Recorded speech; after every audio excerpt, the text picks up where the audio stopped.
예, 우선 평화를 회복하고 남북의 관계를 복원하는 첫 출발은 물론 여러 가지 정책도 있겠습니다만 우선 통일부 본연의 역할과 기능을 복원하는 것부터 출발해야만 일이 되리라고 보입니다.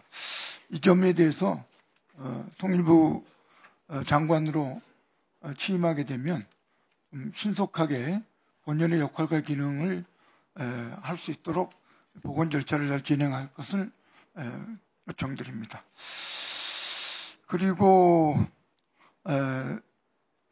지금 새로운 그 이재명 정부의 대북 정책의 방향에 대해서 혹시 좀 하실 말씀 있으면 해주시면 좋겠습니다. 예, 실용주의를 계속 강조했습니다만 제일 아쉬운 것이 일관성입니다. 그러니까 1991년 기본 합의서가 지금 34년 경과했는데요. 그 방향으로 쭉 왔더라면 지금 우리는 어디에 있을까요? 그 점에서 참 정권이 바뀔 때마다 이렇게 특히 가다서다 냉탕 온탕을 반복한 이걸 앞으로는 좀 되풀이하지 않았으면 좋겠다. 그래서 일관성만 유지한다면 우리도 한반도 리스크가 아니라 한반도 프리미엄 시대를 볼 수 있을 것이다 이렇게 생각합니다. 수고하셨습니다. 다음 한정희 의원님 질의해 주시기 바랍니다. 네, 서울 강서병 한정희입니다. 후보자님 임명 진심으로 축하드립니다. 아마 후보자님의 임명을 보고 굉장히 기대를 가지시는 국민들이 많을 것이다 이런 생각을 합니다. 감사합니다. 오늘 모두 발언을 하신 것 중에 제가 굉장히 감명 깊게 들었던 것이 자유의 북진이 아닌 평화의 확장으로 적대적 대결이 아닌 화해와 협력으로 한반도 평화의 물길을 다시 돌려 세우자라고 하는 것이고요. 그렇게 하기 위해서 우리가 남북 기본 합의서 정신으로 좀 돌아가자. 사실 모든 그 이후에 있었던 정상선언이나 공동선언은 남북 기본 합의서 정신에서 한치도 비켜남이 없습니다. 그것을 지속적으로 재확인하는 것에 다름이 아니었다라고 보고요. 그런 차원에서 실제 보수 정부에서 만들어졌던 남북 기본 합의서 정신으로 돌아가는 것은 정말로 중요하다는 생각을 합니다. 그 과정에 또 중요하다고 생각하신 것이 남남 간의 합의를 하는 것이 중요하다. 우리 국민들 안에서 그것으로 돌아가고 그것에 기인해서 지속돼야지만이 말씀하신 것처럼 일관된 정책, 정부가 바뀐다 하더라도 내용적으로 바뀌지 않은 정책을 가지고 결국은 견지해 나갈 수 있다라고 하는 것은 그 지적에 대해서 굉장히 동감하고요. 또 동의하고 그렇게 반드시 되어야 한다는 생각을 합니다. 후보께서 생각하시는 지금 처에는 일종의 적대적 관계, 이것을 결국은 화해 협력에 기반한 방식으로 돌려내고 그리고 결과적으로 평화적 관계로 바꿔나가는 것에 있어서 어찌 보면 우선순위가 좀 있을 것 같습니다. 그 우선순위 몇 개를 본다라고 하면 만약 내가 장관이 된다면 이런 순서에 의해서 진행을 하고 싶다라고 하는 그런 포부가 있으실까요? 우선 가장 쉬운 것부터 시작할 수 있을 것 같습니다. 통일부 관계자들하고도 협의를 좀 했습니다만 예를 들어서 북쪽의 영유아 보건 지원 사업은 유니세프가 유일하게 국제기구 가운데 올해도 300만 불을 지원했습니다. 그런데 660만 불을 추가로 약속했는데 재원이 없어서 중단하고 있는데 유니세프와 협의해서 유니세프의 이걸 뭐 지원하는 것은 즉각도 가능한 일입니다. 이런 말이 아니라 행동으로서 뭔가 선의를 입증할 필요가 있죠. 증명할 필요가 있다고 생각합니다. 그 부분에 있어서 또 한편으로는 북측에서 우리가 이렇게 도움을 주겠다라고 해도 그것을 지금 이제 거부하고 있는 상황이 있습니다. 이것은 아마 상호 간의 신뢰의 부족이 가장 큰 문제라고 봐지는데요. 아마 후보자께서 임명이 됨으로써 이것이 북측에 주는 약간의 메시지도 좀 있을 것 같다. 이 정부가 진정성을 가지고 남북관계 협력 부분에 있어서는 임하려고 하는 것 아니냐라고 하는 그런 메시지는 좀 갈 수 있을 것 같습니다. 이런 국제기구를 통한 사업에서부터 그 문턱을 낮추는 게 굉장히 중요할 거라고 보고요. 말씀하신 것처럼 정권 변화하고는 무관하게 지속성, 일관성이 확보되어야 됩니다만 지난 3년간의 통일부 조직이나 예산을 살펴보면 사실 굉장히 좀 처참한 수준이기도 합니다. 남북 교류협력 예산 감소 내용을 보시면 저렇습니다. 2023년에 1조 2천억이었던 것이 2025년 올해에는 7,900억 정도로 줄었습니다. 굉장히 아쉬움이 많습니다.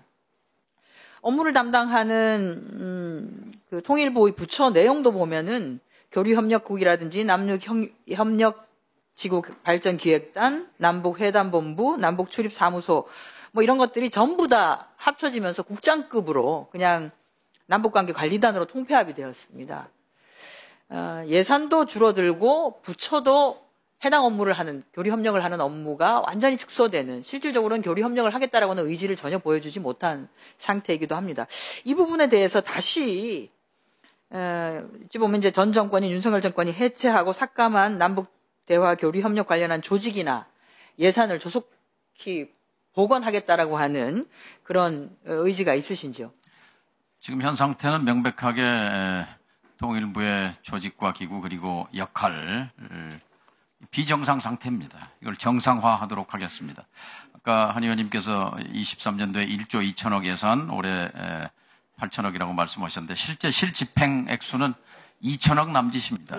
그러니까 사실상은 통일부 예산은 없다시피 한 거지요. 그래서 조직을 다시 복원하고 역할과 기능을 정상화하도록 최선을 다하겠습니다.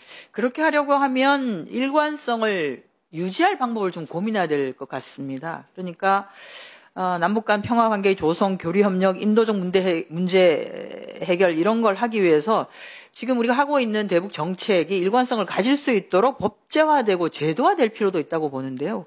혹시 이에 대해서 후보자 생각이 별도로 좀 있으실까요? 예, 여야가 합의하시면 가장 쉬운 방법은요. 박정희 대통령이 맺었던 7.4 공동성명, 국회 비준 동의가 없었습니다. 그 다음에 발효는 됐지만, 그리고 91년 기본합의서 노태우 정부입니다. 그리고 6.15 공동선언 김대중 정부, 그리고 14선언 노무현 정부, 그리고 4.27 9.19 문재인 정부 6대 합의가 있습니다. 남북 간에 맺어진 이것을 국회가 6대 합의를 묶어서 동의하는 것을 이건 법제화에서 굉장히 강력한 정치적 또 설득력이 있습니다. 우리 국민들에게도 또 전체로 한반도 전체로 봐서도. 그리고 이제 두 번째는 국정기획위원회에서 정리하는 국정 100대 과제 중에 남북한 기본 협정을 추진한다라는 게 있는데 이것도 좋은 방안이라고 생각합니다. 국회 비준이나 동의를 통해서 그것을 확인하는 것, 그건 굉장히 중요할 거라고 봅니다. 앞으로 남북 간의 합의는 국회 동의를 그 전에 국회와 충분히 소통하고 협의하고 그리고 어떤 합의든 꼭 국회 동의를 거치는 것이 저는 안정화 또 일관성을 위해서 중요한 일이라고 생각합니다. 그에 대해서 저도 적극적으로 동의하고요. 저희가 관련해서 제도화할 수 있는 방안, 법제화할 수 있는 방안을 저희 의원실에서 먼저 한번 추진해 보도록 하겠습니다. 예, 감사합니다. 그 명칭 변경 관련해서는 잠깐 이제 화면 띄워주시기 바랍니다. 지금 현재 국토통일원에서 통일원으로 그리고 통일부로 이렇게 명칭이 변경되어 왔고. 말씀하신 것처럼 이제 독일의 빌리브란트 정권이 연방 전 독일 문제부라고 해서 외래 정부로 아예 동독을 규정을 해놓고 사실 통일 업무를 진행을 했었는데 그것이 동독에서 받아들이기 어려웠다는 것을 너무나 잘 알았기 때문에 빌리브란트 정권에서는 저 이름을 저렇게 연방의 양독일 관계부 그래서 내독부라는 표현을 써서 실질적으로 협력을 우선으로 하는 부처로 변경을 하고 실질적으로 통일에 이르는데 굉장히 큰 역할을 한 것으로 알고 있습니다. 그래서 아마 후보자께서 명칭 변경까지도 굉장히 적극적으로 한번 고민을 해봐야 되는 것 아니냐라고 하시는데 관련해서는 저희 국회에서도 공감해야 되겠고 과연 우리가 교류협력이 일상화되고 통합 운전의 방식으로 나가야지만이 그 이후에 있는 통일에 이룰 수 있기 때문에 그 전초적인 작업으로서의 주는 메시지로서의 명칭 변경을 국회 차원에서 고민을 해야 된다고 그렇게 생각합니다. 예, 잠깐 말씀드려도 될까요? 이제 전독부를 내독부로 바꾼 것은 철학의 전환, 방향의 전환입니다. 근데 우리는 이미 철학과 방향을 1991년 기본합의서를 통해서 반공통일을 포기했거든요. 그리고 북을 인정했지 않습니까? 그리고 교류협력과 그리고 1단계 화해협력, 2단계 남북연합, 3단계 헌법적 법률적 통일로 가는 그런 로드맵을 35년 동안 공유해 왔어요. 그러니까 이것의 실천이 가다서다를 반복했을 뿐이니까 이 91년에 이미 전환된 방향과 철학을 여야가 합의해서 초당적으로 추진하면 된다고 생각합니다. 예, 수고하셨습니다. 다음 홍기원 의원님 질의해 주시기 바랍니다. 평택갑 출신 홍기원입니다. 남북 관계가 그 어느 때보다도 어렵고 또 남북 관계 개선은 국제 정세에도 굉장히 크게 영향을 받는데 아까 우리 존경하는 김진영 의원님 말씀하신 대로 지금이 그 어느 때보다도 어려운 시기입니다. 그런 측면에서 우리 후보자께서 20년 전에 통일부 장관으로 재직하실 때 한반도 평화나 또는 남북관계 개선이나 남북교류 협력에 큰 일을 많이 하셨고 또 성과를 내셨는데 이 어려운 시기에 정말 적임이 아닌가 그런 생각을 하고요. 반드시 이 청문회를 잘 통과하셔서 남북관계 개선에 큰 다시 한번 성과를 내주시기를 기대합니다. 이제 통일부 명칭에 관해서 방금 한정희 의원님도 말씀하시고 아까 우리 다른 분도 말씀하셨는데 제 의견입니다. 저는 통일부의 명칭을 바꾸는 게 필요한 시기가 됐다. 또 바꿀 필요가 있다. 그런 생각을 하게 되는데 그동안 지난 정부 특히 그 통일부의 역할에 대해서 상당히 걱정이 많았지 않습니까? 그럼 북한도 마찬가지로 그런 생각을 가지고 있을 건데 현재 명칭이 통일부입니다. 그런데 대한민국의 헌법은 이제 평화적 통일을 명시하고 있지 않습니까? 4조에서도 그렇고 66조, 69조에서 평화적 통일을 하도록 돼 있습니다. 그런 측면에서 현재의 통일부를 이름을 평화통일부로 바꾸면 어떤가 하는 생각을 갖습니다. 특히 지난 정부의 그 대북 정책이 평화적 통일이 아니라 사실상 북한의 붕괴를 기대하는 듯한 또는 압박하는 듯한 그러한 정책을 추진해 왔고 그게 그 남북관계 악화에도 상당히 영향을 미치지 않았나 하는 그러한 의구심을 가지고 있습니다. 그런 측면에서 통일부의 명칭을 평화통일부로 바꾼다면은 우리 대한민국 정부가 평화적 통일을 위해 정말로 그 일관된 목표를 향해 노력하지 않겠나 하는 그러한 시그널을 주는 좋은 계기가 될 것이라고 생각합니다. 장관님, 후보자님 혹시 말씀하실 게 있으면 얘기해 주세요. 예, 홍기원 의원님이 말씀하신 평화통일부도 좋은 대안이라고 생각합니다. 일부 전문가들이 말씀하는 한반도부도 저는 대안 중에 하나라고 생각합니다. 헌법 4조를 위반한 것이다. 통일부 이름을 바꾸는 것은 통일 포기론이다. 이렇게 보수 언론 일각에서 주장합니다만 그건 사실관계가 다릅니다. 헌법 4조의 평화통일 조항은 자유민주적 기본질서에 입각해서 평화적 통일 정책을 수립하고 시행한다라는 조항은 1972년 10월달 유신헌법에 처음 들어갑니다. 그전 헌법에는 없었던 조항입니다. 그런데 통일부는 국토통일원은 그보다 3년 전 헌법상의 평화통일 조항이 들어가기 3년 전에 박정희 대통령에 의해서 그것도 대통령령에 의해서 1969년 국토통일원이 설립됩니다. 따라서 이 통일부의 명칭 변경은 예를 들면 내무부가 행정안전부로 바뀌었듯이 또 최신부가 과학기술정보통신부로 바뀌었듯이 시대의 변화에 따라서 저는 정부조직법은 얼마든지 개정할 수 있다고 생각합니다.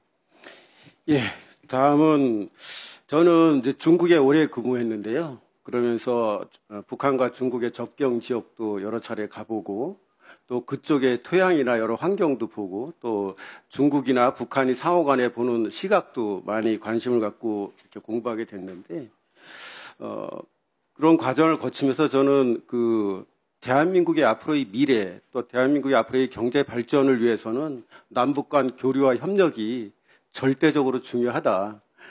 개성공단 같은 게 북한에 한 10개 정도 만약 만들어졌다면은 지금의 한반도는 정말 또 지금의 대한민국은 과거와는 현재와는 많이 다른 아주 긍정적인 방향으로 그렇게 발전해갔을 거다 하는 생각을 갖고 있습니다. 만약에 남과 북이 철도로 또는 도로로 서로 왕래할 수 있고 또 우리의 기업들이 북한에 가서 투자하고 거기에 북한 사람들이 많이 와서 일하고 또 뭐 금강산 관광 또는 뭐 갈마지구 관광을 자유롭게 갈 수 있다면은 북한의 핵 문제도 정말 풀릴 수 있는 그런 길이 열리지 않을까 하는 생각을 갖고 있습니다. 우리가 북한 관련해서 절대로 포기할 수 없는 목표가 두 가지인데 하나는 통일이고 하나는 북한 핵 문제 해결입니다. 근데 이 두 가지 모두 사실상 많은 사람들이 기대를 접고 또 어렵다는 생각을 갖는 그러한 상황입니다. 이거 후보자님이 오늘 하신 그 업무 보고 중에 딱 눈에 들어오는 게 남북 관계가 국민의 일상을 위협하지 않도록 한반도 평화 공존을 향한 작은 발걸음을 통해 사실상의 디팩토 통일로 계속 나아가야 한다. 그게 저한테는 이제 와닿더라고요. 우리가 물리적인 통일을 하는 것은 현실적으로 기대하기가 어려운 그런 상황이 됐지만 사실상의 통일로 가기 위한 그런 과정을 계속하다 보면 물리적 통일과 같은 효과도 얻을 수 있고 또 그렇게 해서 우리 경제의 앞날도 열리고 사실 북한을 통해서 중국을 또 러시아를 거쳐서 유럽까지 간다고 하면 우리 경제에 엄청나게 큰 시너지가 될 겁니다. 저는 박근혜 대통령이 옛날에 통일대박 얘기하셨을 때 정말로 무슨 뜻을 가지고 얘기했는지 모르겠지만 저는 그러한 믿음을 갖고 있습니다. 그렇게 되면은 우리 국민이 가장 걱정하는 그 북한 핵 문제도 궁극적으로 해결될 수 있는 길이 사실 그거밖에 없다고 저는 보거든요. 북한이 정권이 안정되고 국민의 삶이 계속 좋아진다고 하면 그래서 핵을 갖지 않아도 더 이상 자기들이 위협을 느끼지 않는다고 생각하면 핵 문제가 해결될 수 있는 길이 열리는 거지.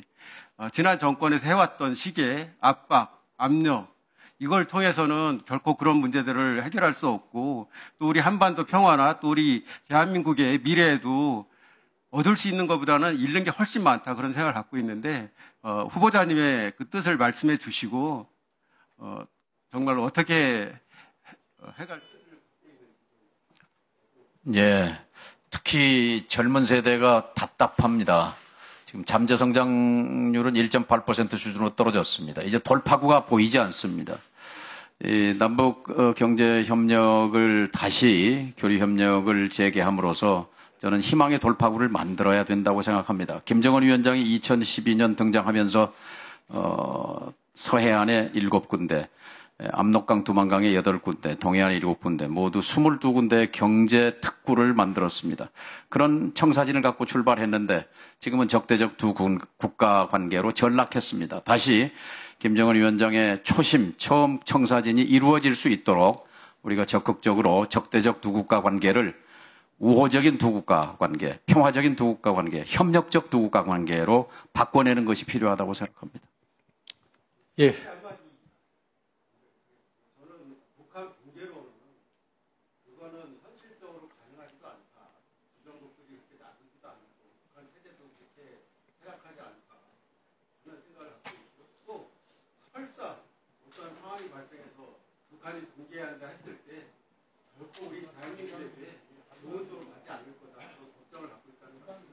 예. 예, 수고하셨습니다. 다음은 인여한 의원님 질의해 주시기 바랍니다. 먼저 후보자님께 진심으로 축하드립니다. 감사합니다. 또 한 가지 더 고마운 것은 바로 소통을 남북 관계에 대해서 저한테 물어보고 제가 북을 많이 다녀왔기 때문에 그럼 귀하게 생각합니다. 감사합니다. 남북 관계가 굉장히 복잡하고 어려운데 참 어렵습니다. 저는 개인적으로 후보님에 대해서 충분히 질문이 나왔기 때문에 개인적인 거에 대해서는 뭐 사생활에 대해서는 묻지 않겠습니다. 단 우리 민주당에서 제가 혁신위원장 할 때 우리 당에 저한테 아주 비겁하게 저희 병원에도 공문 보내고 저기 전라남도 순천에도 공문 보내고 뭐 사람을 들치는데 좀 우리 민주당도 좀 성숙해졌으면 좋겠어요. 그런 의미에서 짚고 넘어가야 됩니다. 그 다음에 역사를 볼 때 지금 우파 정부를 많이 비난을 하는데 2003년도에 노무현 정권 때 한 20분 노무현 대통령을 인수위 때 제가 브리핑을 드리고 그 다음에 핵에 대해서 저한테 우리가 잘만 하면은 포기하지 않겠냐. 절대 포기 안 합니다. 왜냐하면은 그들이 그 나라가 워낙 가난하기 때문에 이념과 사상을 떠나서 아마 핵 포기는 안 할 겁니다. 근데 상당히 로맨티시즘에 빠져 있고 그 다음에 문정권 때 2018년 9월 20일 백두산에서 만세 부르고 그 다음에 2020년 6월 16일 날 연락사무소 폭파했습니다. 이런 것은 잊어서는 안 될 것 같아요. 로맨티시즘 북과의 김대중 대통령도 우리가 강한 국방 바탕에서 협상해야 된다는 걸 여러 번 강조한 걸로 기억합니다. 그리고 어떤 핵무기는 보유국이 됐습니다, 북한이. 그래서 우리가 핵에 대해서 저는 개인적인 생각일 때 어느 형태로든지 핵을 남한에 보유하고 그 다음에 이제 제재를 푸는 것은 좋다고 생각합니다. 민간 교류를 적극적으로 저는 NGO들도 다 실패했고 또 정부끼리도 실패했고 결국은 기업이 들어가서 북을 변화시키는 데 도움이 될 거리라고 개인 생각합니다. 햇볕 정책은 저도 찬성합니다. 단 방법론에서 많은 돈이 북쪽에 가서 좀 유감스럽다고 방법론에 대해서만 조금 다르게 생각합니다. 우리 후보님께서 새로운 남북 관계가 지금 사람들이 지쳤어요. 남쪽에서도 많이 그 기증한 사람들도 개인들도 그렇고 정부도 그렇고 새로운 방향에 대해서 한 말씀 좀 꿈꾸고 있는 어떤 시프트, 패러다임 시프트, 어떤 새로운 방식에 대해서 한 말씀 좀 해주시면 고맙겠습니다. 먼저 우리 인요한 의원님께서 정치를 은퇴하면 이북에 가서 우리가 기증했던 의료 장비 수산 일을 해보고 싶다는 말씀 참 감동적으로 들었습니다. 그런 날이 오기를 바랍니다. 핵 문제 말씀하셨는데 참 시급합니다. 왜냐면요. 2025년 7월 14일 지금 이 시간에도 북의 핵시설은 가동되고 있습니다. 영변의 5메가와트 원자로가 돌아가고 있습니다. 지난 30년 동안 6번 거기서 폐연료봉을 꺼냈습니다. 재처리했습니다. 플루토늄 만들어서 핵폭탄 만들었습니다. 그리고 현재 우라늄 시설도 돌아가고 있습니다. 영변에 한 군데 더 짓고 있습니다. 구성 강선에 있습니다. 4군데 우라늄 시설에서 많게는 2,000kg, 적게는 1,300kg의 고농축 우라늄을 이미 추출해서 갖고 있는 걸로 알려져 있지 않습니까? 지금 이 시간도 돌아가고 있는 북한의 핵 능력, 점증하고 있는 능력, 빨리 어떻게 해결할 것입니까? 빨리 대화를 통해서 다시 이것을 멈추도록 하는 일이 시급하다고 생각합니다. 패러다임 시프트 말씀하셨는데요. 저는 아까 말씀처럼 독일을 배워야 합니다. 초당적으로 가야 합니다. 그래야 힘이 생깁니다. 일관성으로 가면 우리도 멀지 않은 시일 내에 한반도의 새로운 그런 지평선을 볼 수 있게 되리라고 생각합니다. 전적으로 같은 생각입니다. 독일의 빌리 브란트가 법적으로, 근데 사실 1년 동안 민주당 보고 법제화하자고 그랬어요. 통일로 가는 길을 빌리 브란트한테 좀 빌리자 아이디어를. 근데 좀 반응이 조금 솔직히 미흡했어요. 우리 민주당 의원들 오늘 많이 야단치는데 앞으로 또 민주당이 영원히 무슨 다수당이 되라는 법이 없거든요. 바뀔 수도 있어요. 그래서 그런 차원에서는 그런 생각 가지고 있는 거는 전 전적으로 동의합니다. 그거에 대해서 더 추가로 말씀하실 수 있는. 한정희 의원님이 말씀하신 것과 또 궤도를 같이 하는데요. 법제화 앞으로 맺어지는 남북 합의서는 다 국회 동의를 또 합의 체결 전에 국회와 충분히 소통하고 협의하고 이것이 저는 중요하다고 생각합니다. 그래야 안정성과 일관성이 확보되기 때문에요. 그리고 하나 정말로 우리가 할 수 있는 일, 아까 6대 합의서를 35년 지각했지만 지금이라도 국회가 비준 동의를 하는 것은 굉장히 의미 있다고 생각합니다. 국제법적으로도 가령